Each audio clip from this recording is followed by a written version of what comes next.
पश्चिम के भीतर बड़ी बेचैनी है। रविवार के दिन भी पाश्चात्य मनुष्य छुट्टी नहीं मना पाता। छुट्टी मनाने की आदत ही भूल गई।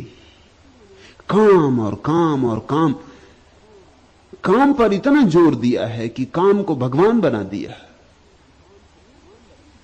तो लीला की कला भूल गई। तो बैठ के हंसे बोलें कि वीणा बजाएं, कि बगिया में घास उगाएं, कि मस्त होकर लेट जाएं तारों तले, कि नौका विहार करें। नहीं, ये सारी बात अर्थहीन है, क्योंकि 300 साल एक ही बात दोहराई और सिखाई गई स्कूल से लेकर विश्वविद्यालय तक कि काम का मूल्य है। तो आज अगर कोई आदमी अपनी नाव पर लेटा हुआ आकाश के तारों के नीचे तिर रहा है झील में, तो उसे लगता है कि मैं कोई पाप कर रहा हूं, क्योंकि काम पुण्य है, मैं पाप कर रहा हूं।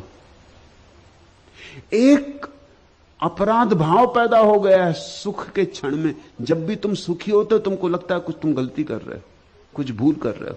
क्या कर रहे हो?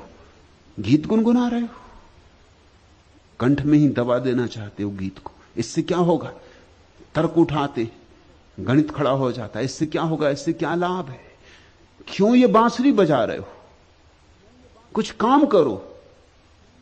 मेरे पास लोग आते, वो तो कहते हैं आप लोगों को ध्यान सिखाते। ध्यान से क्या होगा?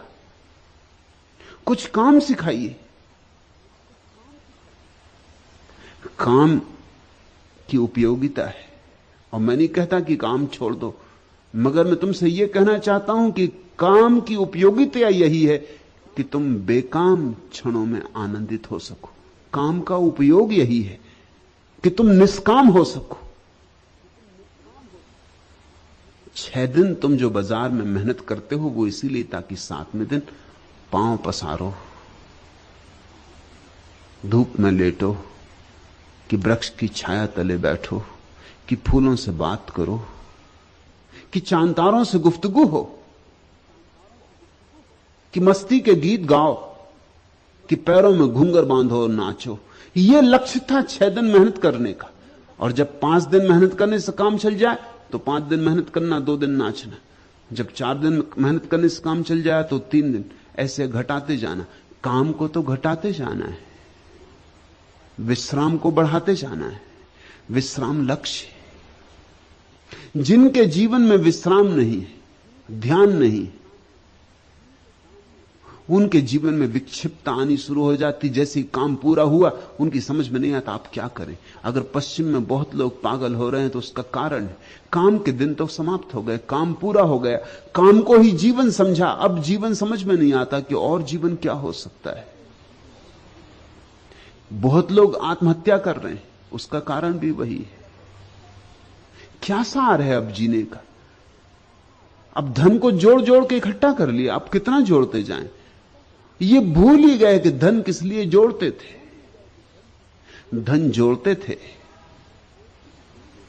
ताकि किसी क्षण विश्राम से बैठेंगे, कोई चिंता ना होगी। वो तो भूल ही गए, क्योंकि धन जोड़ने में मस्तिष्क के एक हिस्से का उपयोग किया, वो हिस्सा तो सक्रिय हो गया, और जिस हिस्से का उपयोग नहीं किया वो धीरे धीरे बिल्कुल धूल धमास से भर गया है।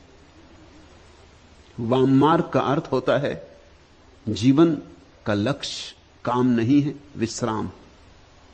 जीवन का लक्ष्य धन नहीं है, ध्यान है। जीवन का लक्ष्य गणित नहीं है, काव्य है।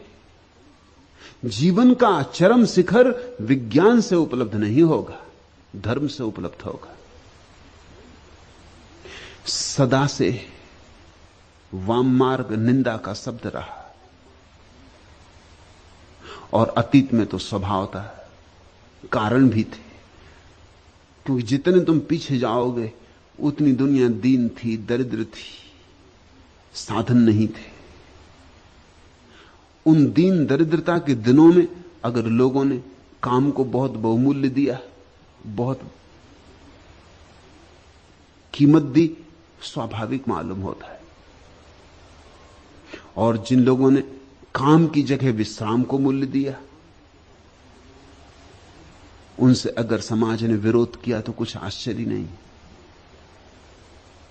मगर पुरानी आदत अब भी ग्रंथि की तरह बनी रह गई। अब भी हमारे भीतर भय। फिर जो गणित हिसाब किताब वाला मन है, वह सदा से उन सारी चीजों का विरोधी रहा है जिनसे तुम्हारे भीतर सुख उत्पन्न होता है।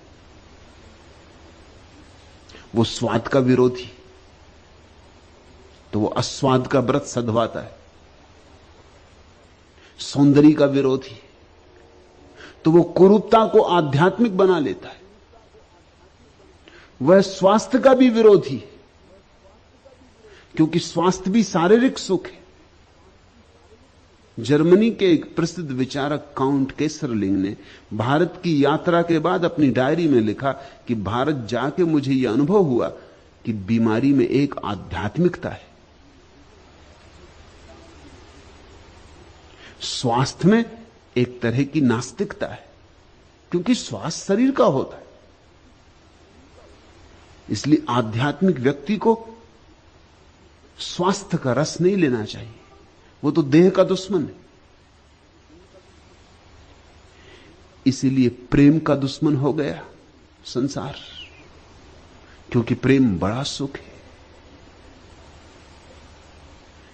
सारी चीजों की दुश्मनी साध ली। वाम मार्ग ने इसका विपरीत संदेश दिया है। वाम मार्ग कहता है प्रेम प्रार्थना है और प्रेम परमात्मा है, और वाम मार्ग कहता है कुछ भी छोड़ना नहीं, क्योंकि जो भी परमात्मा ने दिया है उसकी उपयोगिता है, उसका उपयोग करो और उसे सीढ़ी बनाओ, उसे परमात्मा की मंदिर की सीढ़ी में रूपांतरित करो। पत्थर मत समझो मार्ग के, अवरोध मत समझो, सीढ़ियां बनाओ, ऊपर उठो। काम वासना की भी सीढ़ी बनाओ, उसका भी विरोध मत करो। वाम मार्ग का अद्भुत संदेश है कि अगर तुम बुद्धिमान हो तो तुम जहर का ऐसा उपयोग करोगे कि वह औषधि हो जाए, अगर तुम बुद्धू हो तो तुम औषधि को भी जहर बना लोगे। यह बुनियादी सूत्र है वाम मार्ग का कि बुद्धिमान जहर को भी औषधि बना लेता है। यही तो बुद्धिमानी है। भगोड़े कायर होते हैं, बुद्धिमान नहीं होते। वाम मार्ग भगोड़ा नहीं है। इस संसार में अब तक भगोड़ों की बड़ी प्रतिष्ठा रही है। उसका कारण है क्योंकि भगोड़ों को देखकर तुम्हें यह समझ में आने लगता है कि वो हमसे विशिष्ट है। तुम धन के पीछे पागल हो और एक आदमी ने लात मार दी धन को और जंगल चला गया, तुम तत्क्षण प्रभावित हो जाते हो। तुम प्रभावित इसलिए हो जाते हो कि मेरा इतना धन में मोह है और इस आदमी में जरूर कुछ गरिमा है, इसने लात मार दी। इसलिए तुम महावीर से ज्यादा प्रभावित होते हो बजाय जनक के। जनक का नाम कुछ ज्यादा सुना नहीं जाता।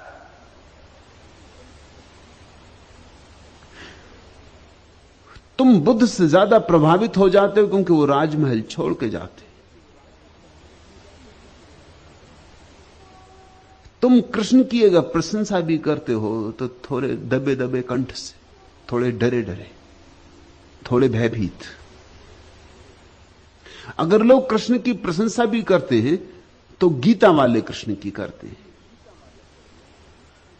पूरे कृष्ण को स्वीकार करने की हिम्मत बहुत कम लोगों की, क्योंकि कृष्ण तो तुम्हारे जैसे ही मालूम पड़ते हैं, बल्कि तुमसे भी आगे बढ़े हुए।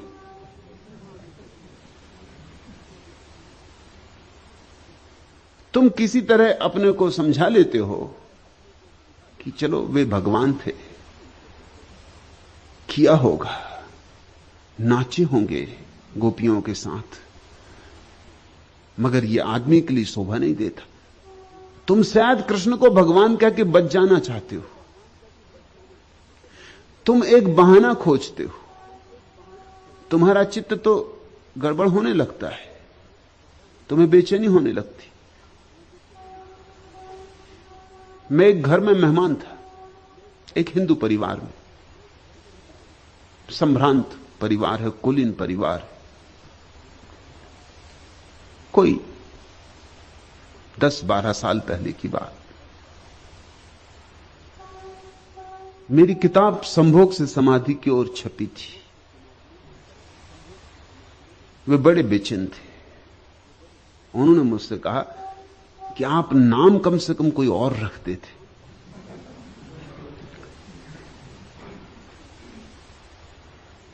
क्योंकि किताब तो जब कोई पढ़ेगा तब जानेगा कि क्या है उसमें, मगर ये नाम बड़ा खतरनाक है। आप नाम कुछ और रखते थे। फिर जो पहला संस्करण था उस पर खजुराहो की मूर्तियों का चित्र छपा था कवर पर, और कहने लगे कि ये भी आपको क्या सूझा। अगर नाम भी ये था तो भी अगर बुद्ध को ध्यान की अवस्था में बैठा हुआ बताया होता कवर पर तो भी चल जाता। खजुराहो की मूर्तियां, किताब तो कोई पीछे पड़ेगा। ये सब देख के तो बड़ी बेचैनी हो जाएगी। मैं उनके बैठक खाने में बैठा था। मैंने कहा दीवार पर देखो, वहां एक बड़ी तस्वीर टांग रखी थी उन्हें कृष्ण की, जिसमें उन्होंने वस्त्र चुरा लिए, नग्न स्त्रियों के जो नदी में नहा रही और झाड़ पे बैठे। मैंने कहा इसको तुम बैठक खाने में लगाए हो? उन्होंने ऊपर देखा, एक क्षण को तो रुक गए। शायद उन्होंने कभी इस तरह सोचा नहीं था। उन्होंने कहा आप ठीक कहते, ये लगी है तस्वीर, ये पिता के जमाने से लगी। और कभी कभी मुझे संकोच होता भी है, लेकिन इस पर कोई ध्यान देता नहीं, क्योंकि भगवान है, वो ठीक कर रहे हैं। इसको हमने स्वीकार कर लिया है। मगर दोबारा जब मैं उनके घर गया, तस्वीर हट गई थी। मैंने उनसे पूछा क्या हुआ? उन्होंने कहा कि नहीं, जिस दिन से आपने इशारा किया मैं सचेत हो गया, फिर मुझे बड़ी बेचैनी होने लगी। फिर मैंने कहा इस तस्वीर को हटा ही देना उचित है। तो तस्वीर हटा दी। तुम्हारा कृष्ण का स्वीकार भी अधूरा अधूरा है। तुम कृष्ण में से बहुत सी बातें काट छांट कर डालना चाहोगे। तुम कृष्ण में संशोधन करने को सदा तत्पर हो। कृष्ण को लोग अपने अपने हिसाब से मानते हैं। जितना मान सकते उतना मान लेते, बाकी छोड़ देते।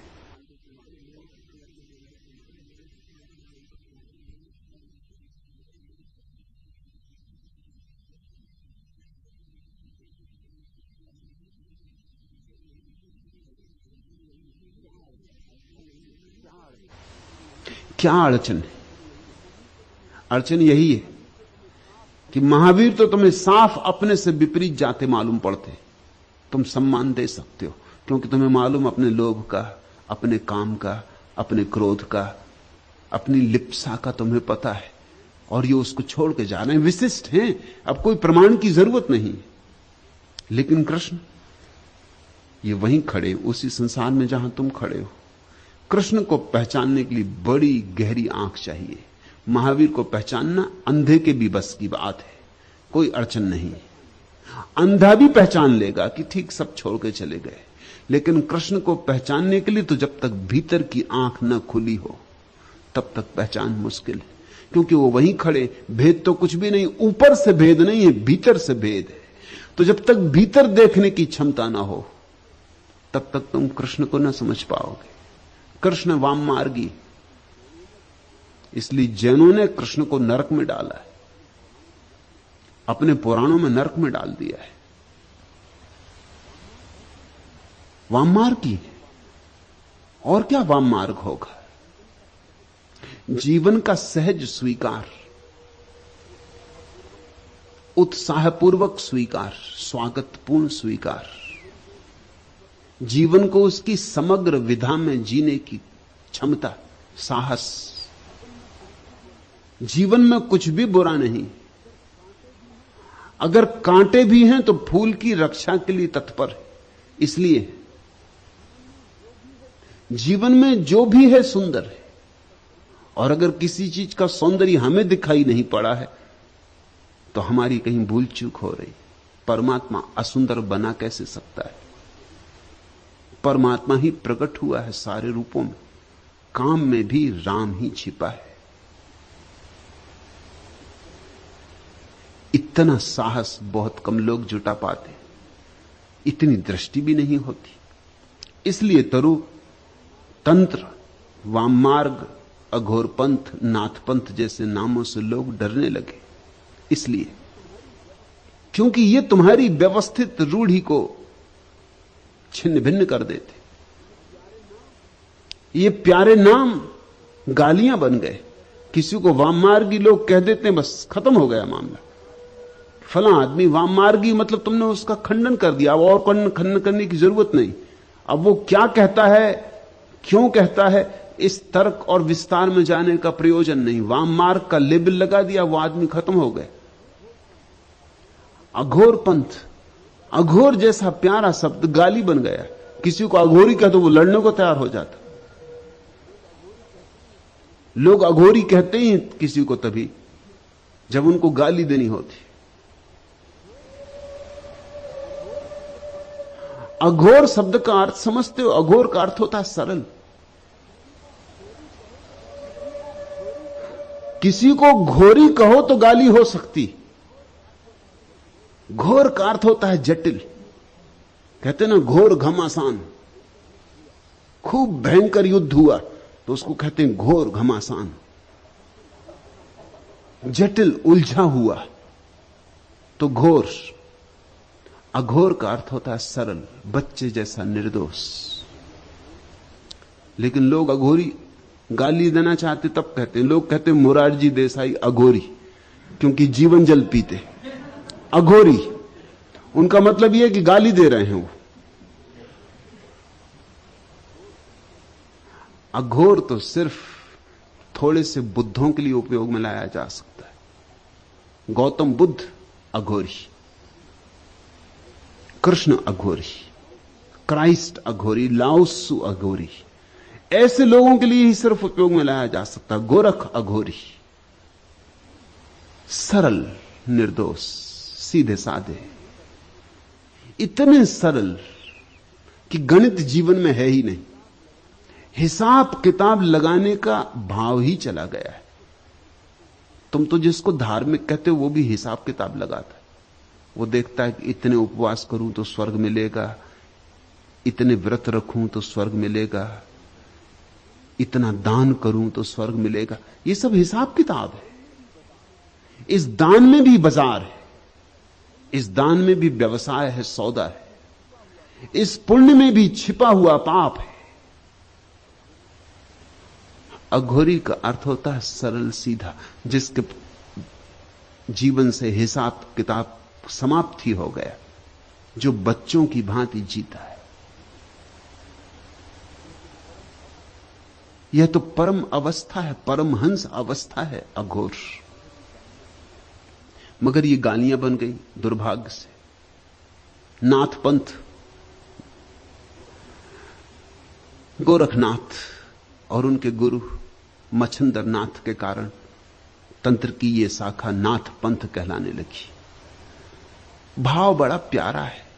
नाथ का अर्थ होता है मालिक, जिसको सूफी कहते हैं या मालिक। सब उसका है, मालिक का है। हम भी मालिक के, संसार भी उसका, सब उसका। जैसी उसकी मर्जी वैसे जिएंगे, जैसा जिलाएगा वैसे जिएंगे। हम अपने संकल्प को आरोपित ना करेंगे, हम चेष्टा से ना जिएंगे। हम ऐसे बहेंगे जैसे कोई नदी की धार में बह जाए, हम तैरेंगे नहीं। यह भाव है। उस मालिक के रहते हम अपना संकल्प क्यों बीच में लाएं? हमारा संकल्प आया कि अहंकार आया, अहंकार आया कि हम भटके, तो हम तो बिना अहंकार के जिएंगे। उसकी जैसी मर्जी। जैसे सूखा पत्ता हवा में उड़ता, पश्चिम जाए कि पूरब, दक्षिण जाए कि उत्तर, उसे कोई चिंता नहीं। हवा जहां ले जाए, लड़ता नहीं, प्रतिरोध नहीं करता, संघर्ष नहीं करता कि मैं तो पश्चिम जाऊंगा। कि मुझे पूरब नहीं जाना, मुझे क्यों पूरब लिए जा रहे हो? नहीं, पत्ते की क्या मर्जी, ऐसा जो हो जाए तो समझना कि नाथपंथी। ऐसे ही रहे गोरख, इस सहज मर्जी से रहे, इस सरलता से रहे। मगर लोग अहंकार से जीते। इस जगत में अधिकतम लोगों के जीवन की भाषा अहंकार की भाषा है। स्वभावतः इतने सरल लोग उन्हें बर्दाश्त नहीं होंगे। उन्हें तो लगेगा बड़ा खतरा पैदा हो गया। इतनी सरलता से लोग जीने लगेंगे, उनको लगता तो फिर नीति का क्या होगा? अनीति ही अनीति फैल जाएगी, जैसे अभी नीति है।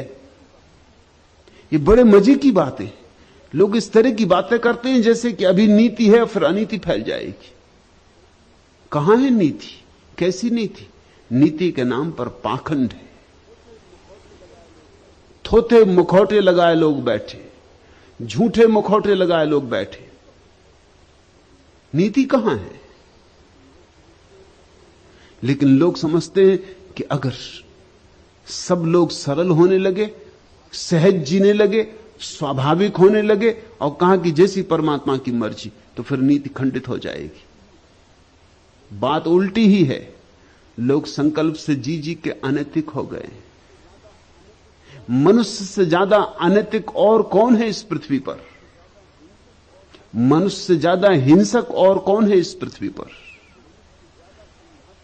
मनुष्य से ज्यादा संघातक और कौन है इस पृथ्वी पर? पशु पक्षी कम से कम अपनी जाति के लोगों को मार के नहीं खाते। कोई सिंह सिंह को मार के नहीं खाता, कोई बाज बाज को नहीं हमला करता। आदमी अकेला पशु है इस पूरी पृथ्वी पर जो स्वयं की जाति में ही मार काट करता है, और थोड़ी बहुत नहीं, लाखों की, करोड़ों की।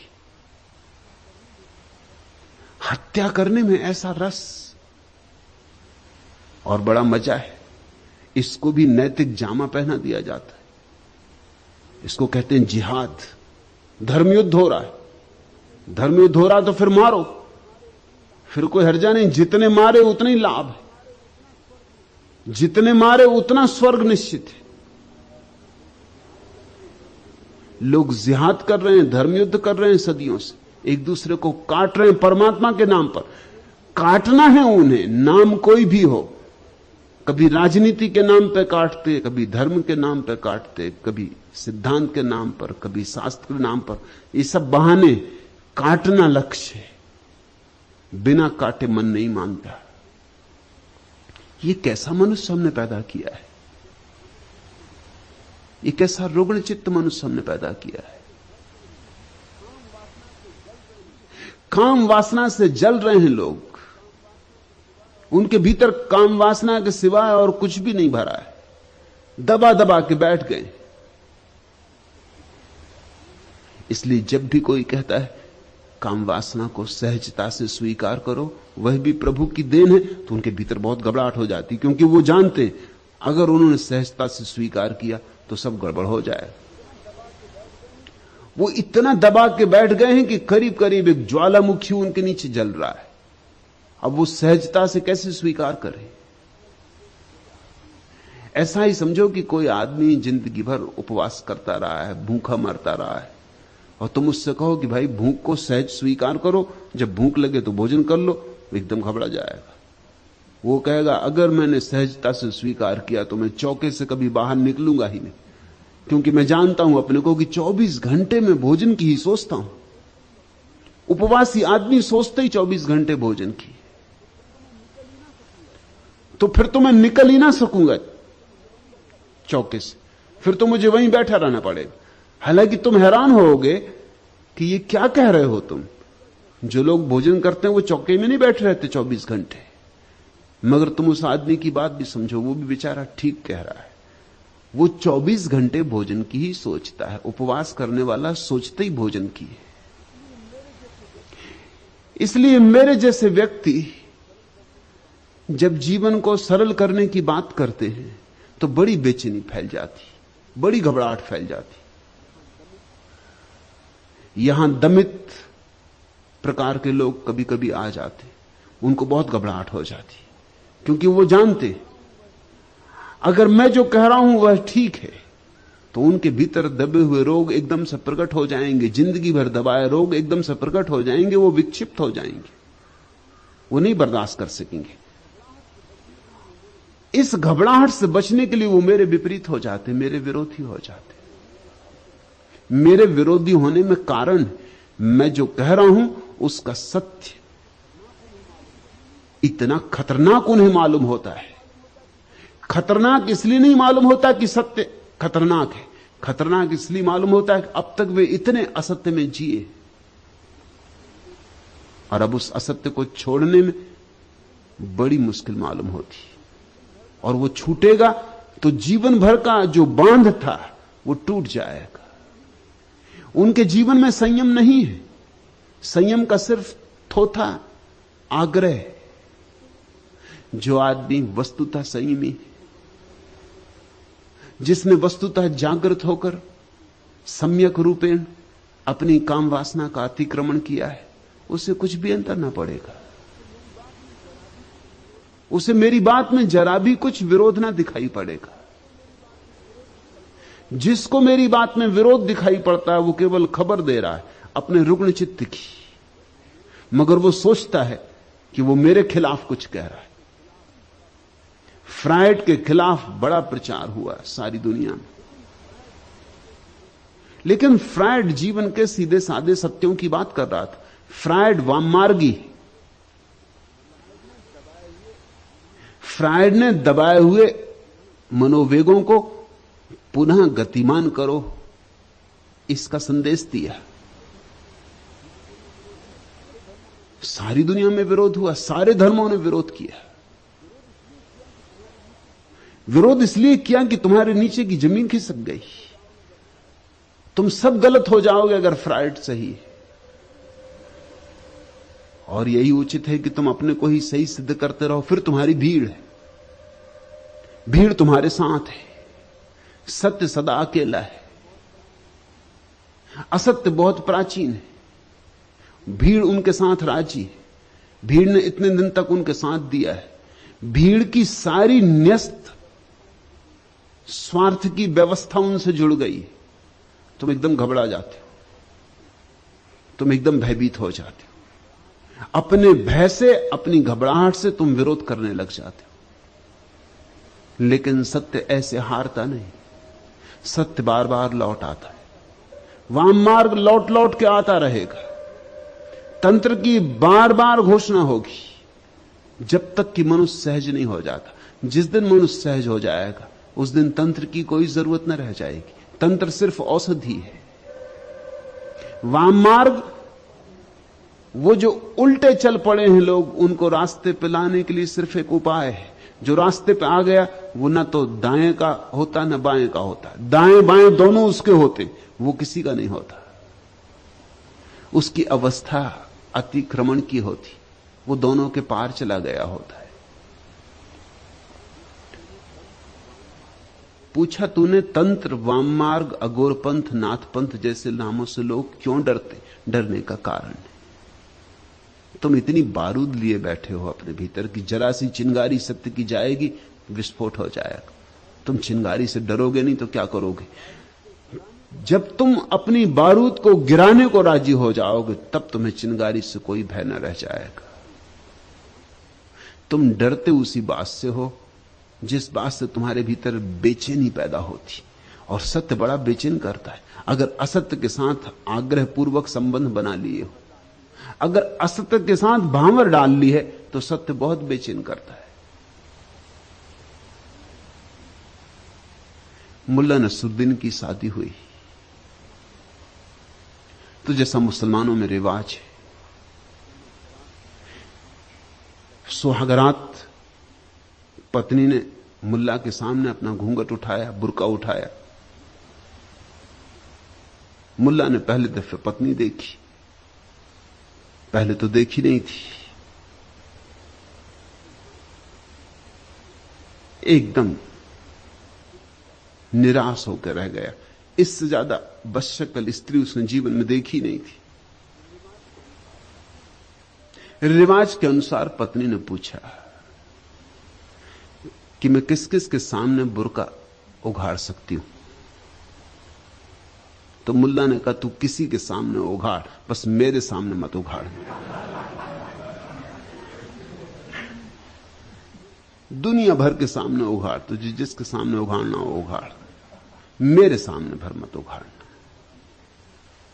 अब ये बुर्का पड़ा ही रहे तो अच्छा। ये जो कुरूपता है, इससे घबराहट पैदा होती। तुम अपने पर बुर्का डाले हो, तुम उघाड़ते नहीं। जो भी तुम्हारे बुर्के उघाड़ देता है, तुम्हारी गंदगी दिखा देता है, उससे ही तुम नाराज हो जाते हो। जो भी तुम्हारे भीतर का कूड़ा करकट दिखा देता है, उससे ही तुम नाराज हो जाते हो। और सदगुरु को दिखाना ही होगा तुम्हारे भीतर का कूड़ा करकट, क्योंकि देखोगे नहीं तो उससे मुक्त कैसे होगे।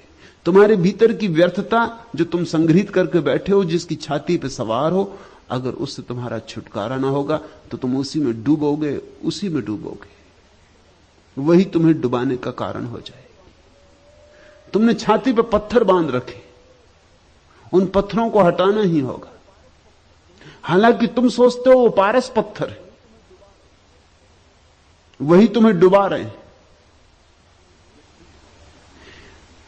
जब भी सत्य की नवीन उद्घोषणा होती है तो असत्य ने जो इतने जाल फैला रखे, सब तरफ बेचैनी की लहर हो जाती। सत्य की गर्दन काट दो, सत्य को जहर पिला दो, सत्य की वाणी बंद कर दो, इसकी सब तरह की चेष्टाएं शुरू हो जाती। और इसमें नाराज होने की कोई बात नहीं, यह बिल्कुल स्वाभाविक है। करुणा की ही बात है, दया की ही बात है। बुद्ध ने अपने शिष्यों को कहा था कि तुम जिन लोगों को समझाने जाओगे वही तुम्हें मारेंगे।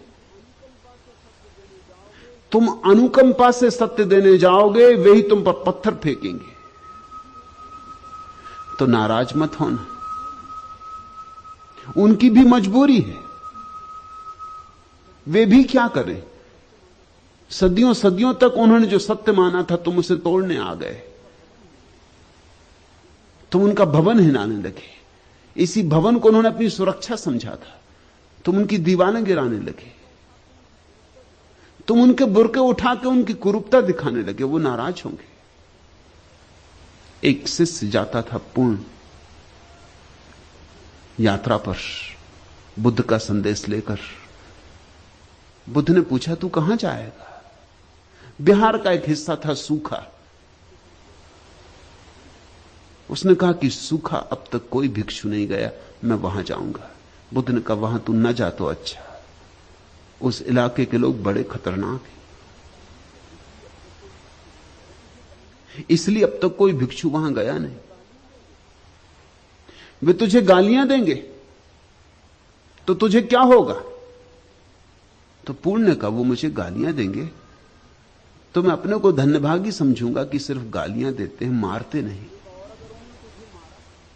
बुद्ध ने कहा, और अगर उन्होंने तुझे मारा फिर तुझे क्या होगा पूर्ण?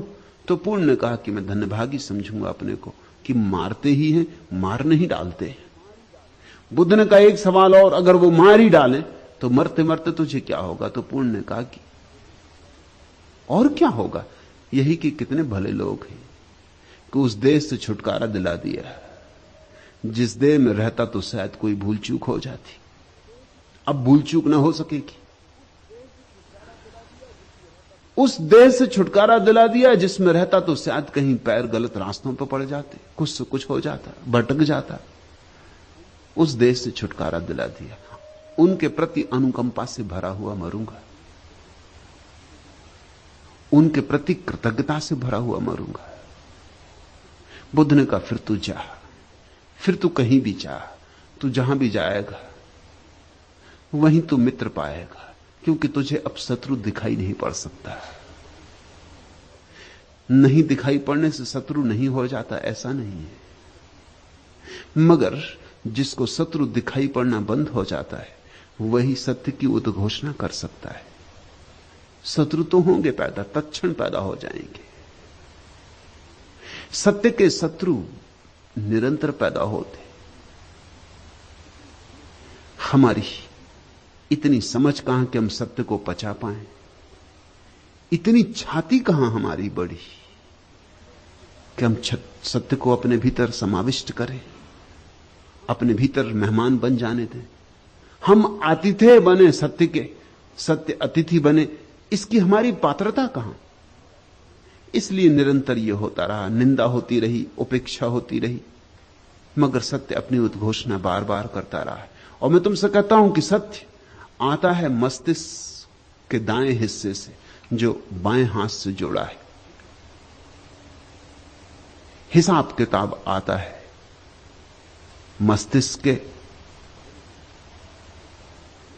बाएं हिस्से से, जो दाएं हाथ से जुड़ा है। हिसाब किताब वाला आदमी कविता के प्रति कभी भी राजी नहीं होता। धन दौलत को मूल्य समझने वाला व्यक्ति ध्यान का मूल्य नहीं समझ पाता। और दुकान ही जिसे सब कुछ है, वह मंदिर का नहीं हो पाता। और अगर मंदिर में चला भी जाए तो मंदिर भी उसके साथ ही भ्रष्ट हो जाता है।